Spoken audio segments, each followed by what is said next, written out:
Hi guys! Samahan niyo ko ulit for today's video.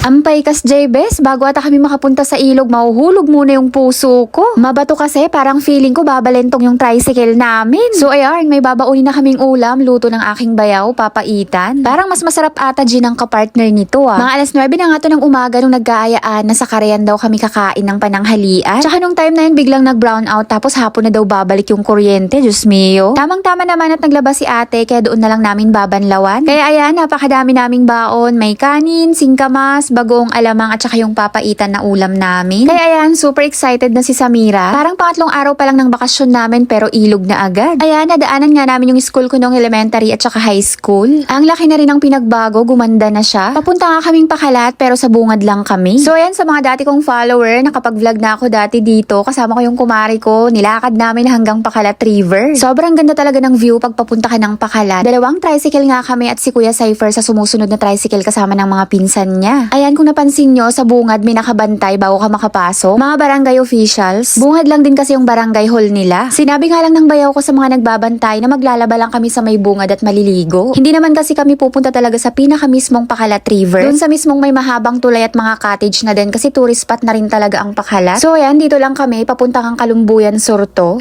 Ito yung magbabalintong... Ay!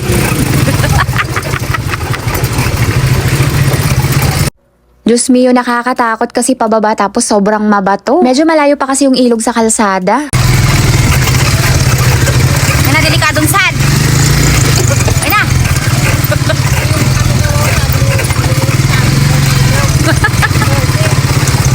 Ay na!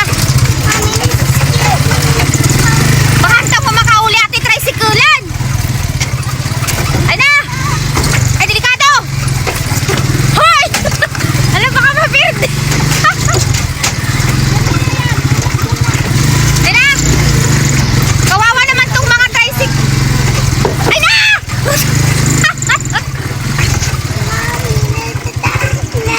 Sorry na agad kung ang OA ng kumari nyo kasi mabato talaga, naaawa ko dun sa tricycle. Parang feeling ko magpipira-piraso siya. Malabo nga yung tubig sa gilid ng ilog pero carry lang yan kasi galing lang naman yan sa patubig sa may bukid. May nagtatractor kasi sa taas. Gagawa nga yung bayaw ko ng masisilungan namin para hindi naman kami matusta. Grabe, alas 9 pa nga lang yan ng umaga pero grabe na yung init. Para kang dinadaing. Nagsimula na nga magtampisaw sa ilog yung mga magpipinsan. Napakalamig nga ng tubig sa ilog pero okay lang kasi sobrang init naman. Siguradong tusta talaga kami mamaya pag uwi namin mamayang hapon. Heto ang si Samira at nag-aya na agad, sabi kong hindi pa nga siya nakabihis pero gusto niya nang maligo. Nagsimula na nga rin magbanlaw yung pamangkin ko tsaka yung ate ko kasi sayang yung init. Nakakamiss din talaga yung ganito, yung dito maglalaba, magbabanlaw at tsaka kakain. Tinulungan ko nga si ate magladlad ng mga damit sa batuhan para mabilis kasi sobrang init talaga. Mabango nga yung ganyang laba pag sa batuhan na tuyo kahit hindi ka na gumamit ng fabric conditioner kasi natural lang yung amoy. Tapos ganyan pa katindi yung init, pati ikaw talaga na nagsasampay madadaing. Nung time na yun walang katao-tao sa ilog, sarili namin. Pero pag mahal na araw, sobrang daming naliligo dito sa ilog na to.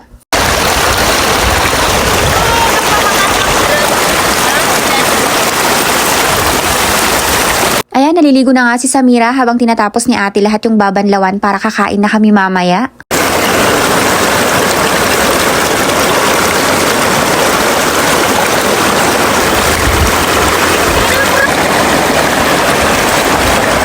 At sa wakas natapos na nga ng bayaw ko yung sisilungan namin.